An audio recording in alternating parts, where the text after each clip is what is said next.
पंडित जवाहरलाल जी नेहरू जब प्रधानमंत्री थे तो लगभग 17 बार संविधान में बदलाव किया गया। श्रीमती इंदिरा गांधी जी के समय पर लगभग 28 बार संविधान में बदलाव किया गया। श्री राजीव गांधी के समय पर लगभग 10 बार संविधान में बदलाव किया गया। मनमोहन सिंह जी के समय लगभग 7 बार संविधान में बदलाव किया गया। कांग्रेस सरकारों द्वारा किए गए अधिकांश संवैधानिक संशोधन या तो विरोधियों और आलोचकों को चुप कराने के लिए किए गए या तो गलत नीतियों को लागू करने के लिए किए गए। अध्यक्ष महोदय, आप पहले संविधान संशोधन को ही ले लीजिए। आप पहले संविधान संशोधन को ही ले लीजिए। साल 1950 में प्रेस में कांग्रेस सरकार की गलत नीतियों की आलोचना हो रही थी। हमारे प्रेस के मित्र भी सुन रहे होंगे। ऐसे में तब की कांग्रेस की सरकार ने आरएसएस के साप्ताहिक प्रकाशन ऑर्गेनाइजर और मद्रास से निकलने वाली पत्रिका क्रॉस रोड्स को प्रतिबंधित कर दिया और इसका विरोध करते हुए ऑर्गेनाइजर के संपादक श्री के.आर. मलकानी ने लिखा था, I would like to quote, to threaten the liberty of the press, the liberty of the press for the sole offense of the non-conformity to official view may be a handy tool for tyrants, but only a crippling curtailment of the civil liberty in a free democracy. A government can always learn more bona fide criticism of the independent thinking citizens than the fulsome flattery of the sultans. Sultans का मतलब चापलूस होता है। अखिल अध्यक्ष महोदय, मलकानी जी और RSS ने, राष्ट्रीय स्वयंसेवक संघ ने सरकार के आदेश को सुप्रीम कोर्ट में चुनौती दी और सुप्रीम कोर्ट ने सेंसरशिप आदेश को रद्द कर दिया और सरकार के निर्णय को असंवैधानिक घोषित कर दिया था। अध्यक्ष महोदय, आज संविधान का राग अलापने वाली कांग्रेस पार्टी ने सुप्रीम कोर्ट के आदेश का सम्मान करने की जगह मई 1951 में ही संवैधानिक संशोधन करके नागरिकों के freedom of speech and expression को कुचल दिया। देश में पहला आम चुनाव भी नहीं हुआ था, कांग्रेस के पास कोई जनादेश भी नहीं था, लेकिन हड़बड़ी में पहला संविधान संशोधन कर दिया गया जिससे आलोचकों को चुप किया जा सके और अभिव्यक्ति की आजादी को कुचला जा सके। अध्यक्ष महोदय, हम सभी जानते हैं कि संविधान निर्माण में बाबा साहब अंबेडकर की अग्रणी भूमिका थी, लेकिन बहुत कम लोग यह जानते हैं कि संविधान लागू होने के बाद कांग्रेस सरकार द्वारा मौलिक अधिकारों को कमजोर करने के प्रयासों के खिलाफ बाबा साहब हमेशा लड़ते रहे। जब कांग्रेस सरकार ने 1954 में संविधान में चौथा संशोधन लाकर मौलिक अधिकारों को कमजोर करने की कोशिश की तो बाबा साहब अम्बेडकर ने इसके खिलाफ कहा था। I would like to I am sorry to say that this attitude of treating the fundamental rights with contempt as though there were no consequence, that they could be trodden upon at any time with the convenience of the majority or the wishes of the party chief, is an attitude that may easily lead to some dangerous consequences in the future. And I feel very sorry that even a matter of this sort, namely the infringement of or the deviation from fundamental rights, is being treated by the party in power as though it was a matter of no moment at all. Unquote. अध्यक्ष महोदय, कांग्रेस और उसके नेताओं के द्वारा नागरिकों के मौलिक अधिकारों को कुचलने की जिस एटीट्यूड की बात बाबा साहब ने की थी, कांग्रेस ने उसी एटीट्यूड को सत्ता में होने के दौरान बार बार दोहराया है। मैं कांग्रेस सरकार द्वारा किए गए कुछ संवैधानिक संशोधनों का यहाँ पर मैं उल्लेख करना चाहता हूँ, जिनके द्वारा संविधान और उसमें निहित भावना को ही नष्ट करने की कोशिश की गई। अध्यक्ष महोदय, साल 1975 में हुए 38वें 30th संविधान संशोधन से आपातकाल यानी इमरजेंसी लगाने के निर्णय को नॉन जस्टिसिएबल बनाने की कोशिश की गई। इलेक्शन लॉ अमेंडमेंट बिल लाया गया जिसका एकमात्र उद्देश्य उन सभी इलेक्टोरल मैल प्रैक्टिसेस को इम्यूनिटी देना था जिसके कारण श्रीमती इंदिरा गांधी के चुनाव को चुनौती दी गई। कल्पना कर सकते हैं अध्यक्ष महोदय, एक निंदनीय संशोधन जो अंततः लैप्स हो गया वह था 1976 में किया गया 41वां संविधान संशोधन विधेयक। इस संशोधन का उद्देश्य, मैं तुरंत का ध्यान आकर्षित करना चाहता हूं अध्यक्ष महोदय, इस संशोधन का उद्देश्य प्रधानमंत्री, राज्यपाल और राष्ट्रपति को पद ग्रहण करने से पहले उनके कार्यकाल के दौरान किए गए सभी कार्यों के लिए आपराधिक जो है मुकदमों से इम्यूनिटी प्रदान करना, चाहे जो भी अपराध किए सब क्षमित। अध्यक्ष महोदय, इसका मतलब यह था सबसे जघन्य अपराध करने वाला व्यक्ति भी अगर एक दिन के लिए भी संवैधानिक पद पर बैठ जाए तो उसके सभी अपराध माफ। कैसे देश माफ कर सकते? अध्यक्ष महोदय, संवैधानिक शक्तियों का दुरुपयोग यही नहीं रुका। 28 अगस्त 1976 को 42वां संविधान संशोधन पेश किया गया था, जिसमें प्रोविजंस थे कि किसी भी कानून की संवैधानिकता केवल 7 न्यायाधीशों द्वारा ही तय की जा सकती है और किसी भी कानून को केवल 2/3 बहुमत से ही रद्द किया जा सकता है। अध्यक्ष महोदय, क्षमा कीजिए, क्या यह सब एक तानाशाह द्वारा अपने निजी स्वार्थ के लिए संविधान को विकृत करने का यह भरसक प्रयास नहीं था? अध्यक्ष महोदय, बेसिक स्ट्रक्चर के सिद्धांत को नकारने के लिए 42वें संविधान संशोधन के द्वारा यह प्राविधान किया गया था कि आर्टिकल 368 के तहत किया गया प्रत्येक संवैधानिक संशोधन यह वैध है। जैसा कि आप जानते हैं कि आर्टिकल 368 के माध्यम से संविधान में संशोधन की व्यवस्था की गई है और संविधान में लोकसभा का कार्यकाल भी बढ़ाकर 6 साल कर दिया गया। अध्यक्ष महोदय, क्या यह पूरे संविधान को एक तानाशाह के उद्देश्यों की पूर्ति का एक माध्यम मात्र बनाने का यह षड्यंत्र नहीं था? क्या यह सब जनता को फिर से प्रजा बनाने की यह साजिश नहीं थी? अध्यक्ष महोदय, आज उसी पार्टी के लोग संविधान का इस्तेमाल दुष्प्रचार के लिए कर रहे हैं। आज उसी पार्टी के लोग जात के आधार पर जनगणना कराना चाहते, कराएं, हमें कोई आपत्ति नहीं, लेकिन मैं जानना चाहता हूं कि देश की जनता की आंखों में धूल झोंक कर राजनीति नहीं की जानी चाहिए। राजनीति करनी है तो जनता की आंखों में आंख डालकर राजनीति,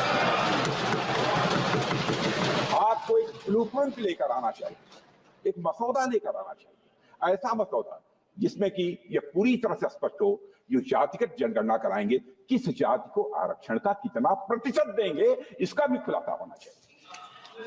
और मैं चाहूंगा कि ऐसा मसौदा तैयार होता है तो अध्यक्ष महोदय, यदि यह संसद सहमत हो, यदि आपकी अनुमति हो, तो उस पर संसद में चर्चा भी हो सकती है। अध्यक्ष महोदय, देश को गर्व है कि हमारा संविधान आपातकाल और भ्रष्ट सरकारों के सामने भी मजबूती से खड़ा रहा है। अध्यक्ष महोदय, हमारे संविधान में समय के साथ कई संशोधन हुए हैं, लेकिन संविधान की मूल भावना आज भी बनी हुई है, ये हमेशा बनी रहेगी। और अध्यक्ष महोदय, कांग्रेस चाहे जितनी भी कोशिश कर ले, लेकिन हम कभी भी संविधान के मूल चरित्र को बदलने नहीं देंगे।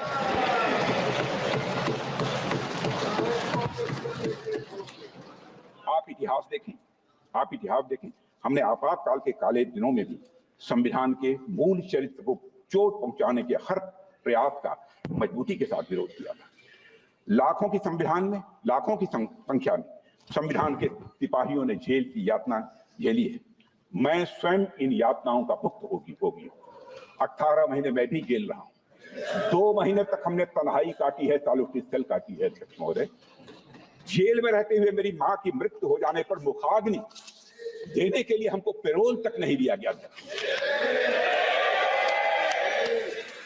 अध्यक्ष महोदय, कांग्रेस ने कभी संविधान, न संवैधानिक मूल्यों और न संवैधानिक संस्थाओं का सम्मान किया है। कांग्रेस के नेताओं ने हमेशा पर्सनल इंटरेस्ट को कॉन्स्टिट्यूशनल वैल्यूज और इंस्टीट्यूशनल डिग्निटी के ऊपर रखा है। एक डॉक्यूमेंट फैक्ट है कि 1973 में 3 सीनियर मोस्ट जजेस को सुपरसीड करने के फैसले से तत्कालीन राष्ट्रपति श्री बीबी गिरी जी सहमत नहीं, पर तत्कालीन प्रधानमंत्री ने अपनी जिद, हट और राजनीतिक दंभ के कारण राष्ट्रपति के पद का सम्मान नहीं किया। आज संविधान के तथाकथित हितैषी ये भूल जाते हैं कि श्रीमती इंदिरा गांधी ने 50 बार आर्टिकल 356 का दुरुपयोग करके चुनी हुई सरकारों को गिराने का काम किया। अध्यक्ष महोदय, 100 बात की एक बात, जब भी कांग्रेस नेताओं को सत्ता और संविधान में से एक को चुनना था तो उन्होंने सबसे पहले सत्ता को चुना है, संविधान को। मैं यहां पर अध्यक्ष महोदय उत्तर प्रदेश से जुड़ी हुई कुछ घटनाओं की मैं जरूर यहां पर चर्चा करना चाहूंगा, क्योंकि मेरे कार्यकाल की हैं जब मैं वहां अध्यक्ष था। 6 दिसंबर 1992 को मैं श्री कल्याण सिंह जी के मंत्रिमंडल में शिक्षा मंत्री था। दोपहर 11:30 बजे अयोध्या में एक विवादित ढांचा के गुंबद में आंशिक क्षति पहुंचने की जानकारी मिली, और जब 3-4 घंटे के बाद इस बात की पुष्टि हुई कि वहां ढांचे में भारी तोड़फोड़ हो चुकी है, तो शाम 5 बजे श्री कल्याण सिंह जी की सरकार ने राज्यपाल को इस्तीफा सौंप दिया। अध्यक्ष महोदय, आपका विशेष रूप से ध्यान आकर्षित करना चाहता हूं, इस्तीफा दे दिया कल्याण सिंह, परंतु सभापति महोदय आश्चर्य की बात है कि पूर्ण बहुमत की सरकार का इस्तीफा स्वीकार नहीं किया गया और कुछ घंटे के बाद बर्खास्तगी का आदेश कर दिया गया। यह संवैधानिक व्यवस्था के दुरुपयोग का पहला उदाहरण मैंने अपने राजनीतिक जीवन में देखा है। सभापति महोदय, मैं तो सिर्फ अपने द्वारा अनुभव किए गए कुछ प्रयोग बतलाना चाहता हूं। 22 अक्टूबर 1997 को मैं भारतीय जनता पार्टी उत्तर प्रदेश का अध्यक्ष था। श्री कल्याण सिंह जी हमारी गठबंधन सरकार के मुख्यमंत्री थे। हमने अपना बहुमत सदन के पटल पर साबित कर दिया था। विधानसभा अध्यक्ष स्वर्गीय श्री केसरीनाथ त्रिपाठी जी ने सरकार के बहुमत सिद्ध होने का निर्णय भी सुना दिया था, किंतु फिर भी विपक्षी दल एक झुंड बनाकर, जिसमें हमारे कांग्रेस के मित्र थे, उत्तर प्रदेश के राज्यपाल के पास गए और राज्यपाल ने यह कह दिया, उन्हें लगता है कि सरकार के पास बहुमत नहीं है। अध्यक्ष महोदय, जबकि हम बहुमत सिद्ध कर चुके, अर्थात विधानसभा में बहुमत सिद्ध करने के बाद भी किसी सरकार को बर्खास्त कर दिया गया और रात में ही कैबिनेट ने बर्खास्तगी का निर्णय लेकर अनुमोदन के लिए राष्ट्रपति को भेज दिया। सभापति महोदय, मुझे याद है कि उस समय मेरे साथ रात्रि में 12 बजे वहां चल के हम सभी विधायक अगले दिन राष्ट्रपति भवन के बाहर देश के मीडिया के सामने 240 विधायकों की संख्या के साथ हम वहां पर मौजूद थे। उस समय उत्तर प्रदेश की विधानसभा 425 की होती थी। मैं आभार व्यक्त करना चाहूंगा देश के तत्कालीन राष्ट्रपति और दलित समाज से आने वाले देश के पहले राष्ट्रपति श्री के.आर. नारायणन का, जिन्होंने इस अन्याय को देखते हुए अपने संवैधानिक अधिकार का प्रयोग करते हुए उस समय कांग्रेस सरकार की कैबिनेट की संस्कृति को पुनर्विचार के लिए लौटा दिया। समाचार पत्रों ने उस समय जो शीर्षक दिया था, राष्ट्रपति महोदय के फैसले के बाद जो शीर्षक दिया था समाचार पत्रों ने अपनी खबरों का, president steps in to save democracy, president steps in to save democracy. राष्ट्रपति महोदय, मैं दूसरा उदाहरण देना चाहूंगा और यह भी मेरा स्वयं का अनुभव किया हुआ है। 22 फरवरी 1998 देश में लोकसभा के चुनाव चल रहे थे। अचानक हमारे गठबंधन के कुछ विधायक समर्थन वापसी का पत्र राज्यपाल को देते हैं और राज्यपाल बगैर सरकार को बहुमत साबित करने का मौका दिए हमारी सरकार को बर्खास्त करके दूसरे मुख्यमंत्री को शपथ दिला देते हैं।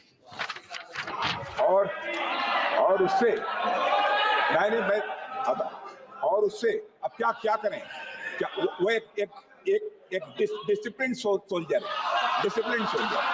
और उसमें कांग्रेस करते और उससे निरंतर उनको बाद में एहसास हुआ हो कि हमसे हमारी पार्टी ने गलत काम करा दिया, इसीलिए उन्होंने पार्टी छोड़कर भारतीय जनता पार्टी की तरफ चल दिया।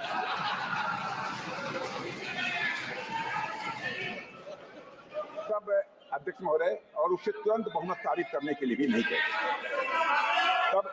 तब इलाहाबाद हाईकोर्ट ने, अध्यक्ष महोदय आपका ध्यान आकर्षित करना, तब इलाहाबाद हाईकोर्ट ने भारत के संवैधानिक इतिहास का एक अभूतपूर्व निर्णय दिया कि 24 घंटे में शक्ति परीक्षण होगा और सदन में 2 मुख्यमंत्री रहेंगे।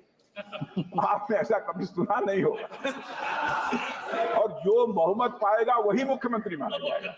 सभापति महोदय, ये दोनों घटनाएं भारत के संवैधानिक इतिहास की यात्रा में एक काला अध्याय जरूर हैं, परंतु संविधान कैसे लोकतंत्र को बचा सकता है उस दृष्टि से ये अंधेरे में प्रकाश स्तंभ की तरह।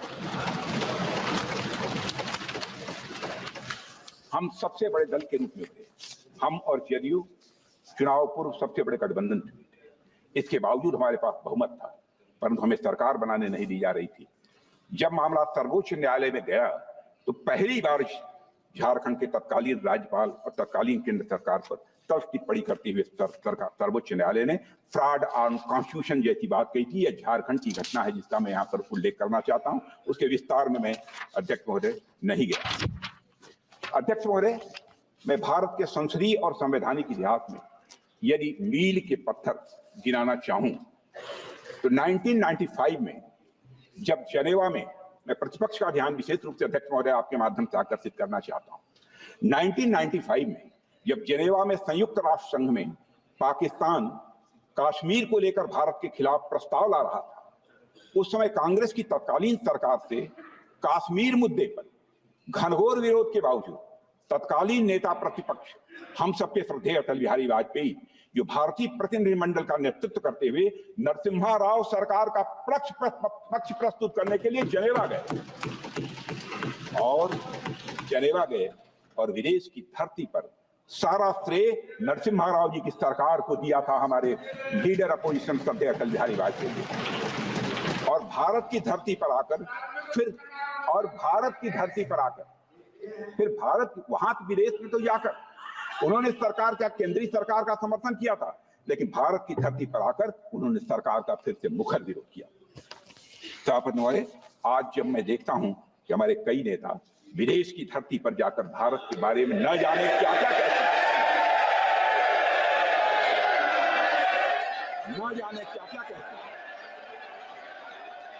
तो हमें यह घटना एक कहानी जैसी लगती है अध्यक्ष महोदय। परंतु परिपक्व विपक्ष की भूमिका कैसे निभाई जा सकती है, इसे भी सभी दलों को समझना चाहिए। और मैं घटना और याद दिलाना चाहता हूँ, 1996 में अटल जी की 13 दिन की सरकार थी। यह सदन की कार्रवाई को टेलीविजन के द्वारा सीधा प्रसारण करने का फैसला यदि किसी ने जब किया गया था, तो अटल जी भारत के प्रधानमंत्री थे और उन्होंने इसकी पहल की थी। अध्यक्ष महोदय, 100 बात एक बात, जब भी कांग्रेस के नेताओं को सत्ता और संविधान में से एक को चुनना था तो उन्होंने हमेशा ये सत्ता को चुना। अध्यक्ष महोदय, संविधान के आर्टिकल 44 में यूनिफॉर्म सिविल कोड लागू करने की बात की गई है और सुप्रीम कोर्ट ने Sarla Mudgal versus Union of India case में कहा था, Pandit Jawaharlal Nehru while defending the introduction of the Hindu Code Bill instead of a uniform civil code in the parliament in 1954 said, I do not think that at the present moment the time is ripe in India for me to try to push it through. It appears that even 41 years thereafter, the rulers of the day are not in a mood to retrieve Article 44 from the cold storage where it was lying since 1949. The governments which have come and gone, have so far failed to make any effort toward unified personal law for all Indians. The reasons are too obvious to be stated. The utmost that has been done is to codify the Hindu law. When more than 80% of the citizens have already been brought under the codified personal law, there is no justification whatsoever to keep in abeyance anymore the introduction of an uniform civil code for all citizens in the territory of India, unquote. अध्यक्ष महोदय, uniform civil code तो कांग्रेस क्या ही लाती, उन्होंने तो supreme court की judgement को भी पूरी तरह से नकार दिया। अध्यक्ष महोदय, आप याद कीजिए साहबानो केस, जो कि भारत में मुस्लिम महिलाओं के अधिकारियों के लिए एक ऐतिहासिक निर्णय था। मैं उसे ऐतिहासिक कहना चाहता हूं अध्यक्ष महोदय। इस मामले में सुप्रीम कोर्ट ने तलाकशुदा महिला साहबानों के पक्ष में फैसला सुनाया था और इस फैसले के जरिए सुप्रीम कोर्ट ने यह कहा था कि मुस्लिम महिलाएं भी गुजारा भत्ता पाने की वह हकदार हैं, यह कहा था। और अध्यक्ष महोदय, लेकिन तुष्टीकरण के रास्ते चलते हुए तत्कालीन कांग्रेस की सरकार ने कानून बनाकर इस जजमेंट को ही पलट दिया। इसलिए जब कांग्रेस के लोग जो हमेशा तुष्टीकरण की राजनीति करते आए हैं, लेकिन हमारे नेता विरोधी दल जब मोहब्बत की दुकान की बात करते हैं तो हंसी आती है। अध्यक्ष महोदय, 75 वर्षों के बाद आज हमें अपने संवैधानिक कर्तव्यों के प्रति 75 वर्षों के बाद आज हमें अपने संवैधानिक कर्तव्यों के प्रति अपनी प्रतिबद्धता को एक फिर से दोहराना चाहिए। और अध्यक्ष महोदय, भारत का संविधान भारतवासियों की आकांक्षाओं की पूर्ति के लिए, उनके मौलिक अधिकारों की रक्षा के लिए एक सशक्त माध्यम साबित हुआ है। यह बात मैं दावे के साथ कहता हूं। जैसा प्रारंभ में ही मैंने कहा था अध्यक्ष महोदय, आज संसद पर हमले हुए की लगभग वर्षी है, तो आज मैं अपेक्षा करता हूं कि संविधान ने जो अधिकार सर्वोच्च पदों पर बैठे हुए लोगों को दिए, उसका वैसा दुरुपयोग कभी नहीं कि हमले के मास्टरमाइंड को क्षमादान प्रकरण पर 7 साल तक लंबित रहे। आज तक ऐसी कोई कल्पना नहीं की जाती। मैं समझता हूं संकल्प लेना चाहिए कि राष्ट्रीय रक्षा के मुद्दों पर संवैधानिक शक्तियों का दुरुपयोग कभी न हो, यह संसद को सुनिश्चित करना चाहिए। अध्यक्ष महोदय, आज जब हम अपने संविधान के 75 साल पूरे होने के साक्षी बने, तो हमें अधिकारों से एक कदम आगे बढ़कर अध्यक्ष महोदय अपने कर्तव्यों की तरफ भी ध्यान देना चाहिए। अध्यक्ष महोदय, भारतीय संस्कृति में धर्म का एक महत्वपूर्ण स्थान है, इसको कोई नकार नहीं सकता। धर्म के अनेकों अर्थ हैं अध्यक्ष महोदय।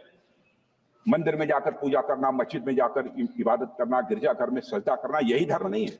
धर्म के अनेकों अर्थ हैं, पर इनमें जो सबसे महत्वपूर्ण है कर्तव्य, सबसे महत्वपूर्ण है वह कर्तव्य है। हमारे धर्म ग्रंथों में धर्म का अर्थ मूलतः कर्तव्य ही है। धर्म शब्द ये ऋग्वेद में 56 बार आता है, 56 टाइम, और लगभग सभी स्थान पर इसका उपयोग कर्तव्य के अर्थ और संदर्भ में ही किया गया है अध्यक्ष महोदय। और अध्यक्ष महोदय, भारत की संस्कृति में उसके धर्म, मूल्य, इतिहास सभी में कर्तव्यों के निर्वहन की बातें की गई।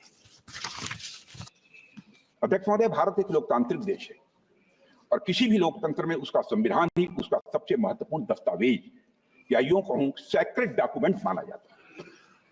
यही कारण है कि सर्वोच्च पदों पर बैठे सभी व्यक्तियों को इस संविधान में मौजूद शपथ को पद ग्रहण करने से पहले दोहराना पड़ता है। मैं अपने कर्तव्यों का श्रद्धापूर्वक और शुद्ध अंतःकरण से निर्वहन करूंगा कि आपके ही समक्ष यह शपथ लेनी पड़ती है। अध्यक्ष महोदय, यह केवल कुछ शब्द नहीं है, बल्कि भारत के लोकतंत्र की अंतरात्मा है। यह एक संवैधानिक दायित्व होने के साथ साथ एक नैतिक दायित्व भी है। और यह अक्सर कहा जाता है कि भारत विविधता का देश है। भारत विभिन्न धर्मों, विश्वासों, मान्यताओं, रीति रिवाजों और परंपराओं का देश है। लेकिन इस जीवंत विविधता के बीच जो हमें एक सूत्र में बांधता है अध्यक्ष महोदय, वह है हमारा संविधान।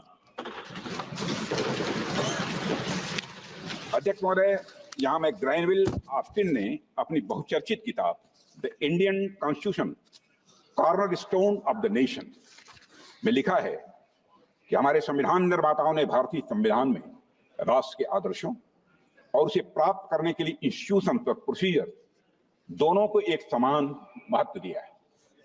जिन आदर्शों को उन्होंने सबसे अधिक महत्व दिया वे हैं राष्ट्रीय एकता, अखंडता, लोकतांत्रिक और समतामूलक समाज। अध्यक्ष महोदय, हमारे संविधान निर्माताओं ने इन्हें प्राप्त करने के लिए सामाजिक और आर्थिक परिवर्तन का रास्ता अपनाया, पर उनके जेहन में एक बात पूरी तरह से साफ थी कि यह सामाजिक और आर्थिक परिवर्तन केवल संवैधानिक और लोकतांत्रिक संस्थानों का उपयोग करते हुए लोकतांत्रिक भावना के साथ लाया जाए, यह उनकी मंशा थी। ग्रैनविल ऑस्टिन ने अपनी किताब में एक महत्वपूर्ण बात लिखी है जिसका मैं उल्लेख करना चाहूंगा। वो बात यह थी कि संविधान निर्माताओं को यह विश्वास था कि सामाजिक एकता, सामाजिक क्रांति और लोकतंत्र को अलग अलग हासिल नहीं किया जा सकता है, बल्कि यह एक सीमलेस वेब के 3 अलग अलग स्ट्रैंड हैं। And I would like to quote Adhyaksh Mahoday, without national unity, democracy would be endangered and there could be a little progress towards social and economic reform. And without democracy and reform, the nation would not hold together. And with these three strands, the framers had spun a seamless wave. Unquote. अध्यक्ष महोदय, हमारे संविधान ने हमेशा नागरिक और राज्य, व्यक्ति और समाज के बीच एक हार्मोनियस बैलेंस बनाने में बहुत ही महत्वपूर्ण भूमिका निभाई है। एक प्रसिद्ध jurist, former chief justice of USA John Marshall ने कहा था, constitution is framed for ages to come, constitution is framed for ages to come, but its course can not always be tranquil. जिसका अर्थ है कि संविधान की रचना सदियों के लिए होती है, मगर उसकी यात्रा चुनौतीपूर्ण होती है। अध्यक्ष महोदय, हमारे संविधान निर्माता आजादी के आंदोलनों से प्रेरित थे, ये हम सभी जानते हैं। वे सभी दूरदर्शी थे, लेकिन भविष्य में आने वाली सभी चुनौतियों और उनके समाधानों को संविधान में सम्मिलित करना संभव नहीं था, किसी भी सूरत में संभव नहीं था। पिछले 7.5 दशकों में संविधान को बहुत सी चुनौतियों का सामना करना पड़ा है अध्यक्ष महोदय, पर हम सबको इस बात का गर्व होना चाहिए कि हमारे संविधान की स्पिरिट ऑफ रेजिलियंस है कि हम उन सभी चुनौतियों का सामना पूरी दृढ़ता से कर पाए हैं। पिछले 75 वर्षों में अध्यक्ष महोदय ऐसे कई अवसर आए हैं जब भारत के सर्वोच्च न्यायालय ने अपने फैसलों के माध्यम से लोगों के मौलिक अधिकारों की रक्षा की है और वह लोकतंत्र को मजबूत किया है। और इन सभी ऐतिहासिक फैसलों के पीछे जो आदर्श, सोच और मापदंड थे, वे सभी हमारे संविधान में निहित हैं। और भारतीय संविधान वह आदर्श था अध्यक्ष महोदय जिसके माध्यम से दुनिया का सबसे बड़ा लोकतंत्र यह अस्तित्व में आया था। यह एक चार्टर था अध्यक्ष महोदय जिसने प्राचीन सभ्यता को आधुनिकता और बड़े सामाजिक और आर्थिक सुधार के मार्ग पर इसने अग्रसर किया। और पिछले 75 वर्षों से हमारा संविधान इस भूमिका को पूरी निष्ठा और समर्पण के साथ निभा रहा है। अध्यक्ष महोदय, पिछले 75 सालों में संविधान की मूल भावना से ही प्रेरणा लेते हुए हमारे सर्वोच्च न्यायालय ने लैंगिक समानता को बढ़ावा दिया, पर्यावरण संरक्षण को सुनिश्चित किया, संघीय संरचना को मजबूत किया और लोगों को मौलिक अधिकारों की रक्षा की है। अध्यक्ष महोदय, इस संदर्भ में मेरा मानना है कि इन सभी निर्णयों के पीछे जो गाइडिंग प्रिंसिपल्स थे वो हमारे संवैधानिक निर्माताओं के आदर्श और दृष्टिकोण थे जो भारत के संविधान में ही निहित है। भारत का संविधान 7 दशकों से अधिक समय से न सिर्फ शानदार तरीके से भारत का संविधान काम कर रहा है, बल्कि तमाम झंझावातों को झेलने के बाद भी साल दर साल हमारा संविधान मजबूत होता जा रहा है अध्यक्ष महोदय। और मेरा मानना है इसकी बड़ी वजह थी इसके सबसे बड़ी वजह थी इसमें निहित कॉन्स्टिट्यूशनल मॉरलिटी। अध्यक्ष महोदय, डॉक्टर अंबेडकर ने संविधान सभा की 4 नवंबर 1949 को अपने भाषण में इसी कॉन्स्टिट्यूशनल मॉरलिटी पर विचार रखते हुए प्रसिद्ध विचारक जॉर्ज ग्रोथ को कोट करते हुए कहा था कि constitutional morality was the inseparable condition of the government at once free and peaceful. अध्यक्ष महोदय, हमारे भारतीय संविधान को इस कॉन्स्टिट्यूशनल मॉरलिटी से रेखांकित करने के लिए हमें बाबा साहब भीमराव अंबेडकर और संविधान सभा के प्रत्येक सदस्य के प्रति आभारी होना चाहिए। 26 नवंबर 1949 से ठीक एक दिन पहले डॉक्टर अंबेडकर ने संविधान सभा में एक भाषण दिया था जिसे the grammar of anarchy speech के नाम से जाना जाता है। ग्रामर ऑफ एनार्की स्पीच के नाम से जाना जाता है। डॉक्टर अंबेडकर ने उसमें कहा था, मुझे लगता है अध्यक्ष महोदय, डॉक्टर अंबेडकर ने कहा था, मुझे लगता है कि कोई संविधान कितना भी अच्छा हो वह बुरा बन सकता है अगर जिन लोगों पर उसे चलाने की जिम्मेदारी है वो अच्छे न हों। उसी तरह कोई संविधान कितना भी बुरा हो वो अच्छा साबित हो सकता है अगर उसे चलाने वाले लोगों की भूमिका सकारात्मक हो।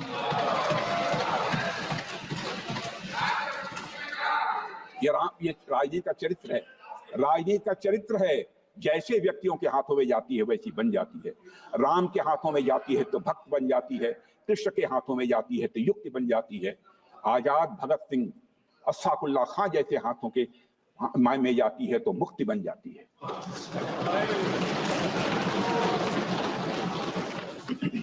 अंत में बाबा साहब अम्बेडकर द्वारा कही गई अध्यक्ष महोदय एक बहुत ही महत्वपूर्ण बात मैं आप सभी के बीच रखना चाहता हूं। उन्होंने कहा था कि by independence we have lost the excuse of blaming the British for anything going wrong.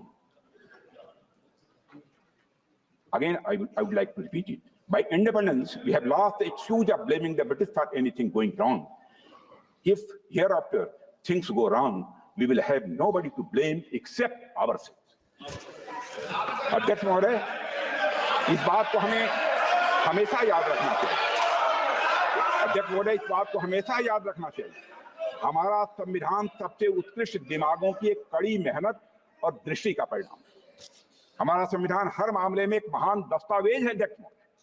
यह हमारे फाउंडिंग फादर्स और फाउंडिंग मदर्स का हम सभी के लिए सबसे बड़ा उपहार है अध्यक्ष। अब यह हमारा कर्तव्य है कि यह सुनिश्चित करें कि हम संविधान की पवित्रता को किसी भी सूरत में भंग न होने दें और यह संवैधानिक यात्रा अनवरत जारी रहे, इसके लिए पूरी शक्ति से काम करें। अध्यक्ष महोदय, मैं विश्वास के साथ कह सकता हूं, गौरव की अनुभूति करते हुए कर सकता हूं कि हमारे प्रधानमंत्री मोदी जी के नेतृत्व की सरकार चाहे जो भी कीमत चुकानी पड़े, संविधान की पवित्रता को किसी भी सूरत में अध्यक्ष महोदय भंग नहीं होने। और यह कर्तव्य हमारे किसी भी अन्य दायित्व से बड़ा होना चाहिए। यह कर्तव्य किसी भी अन्य दायित्व से बड़ा होना चाहिए अध्यक्ष महोदय। इन्हीं शब्दों के साथ अपनी वाणी को विराम देता हूं। आप सभी को बहुत बहुत धन्यवाद। जय भारत, जय हिंद, जय संविधान।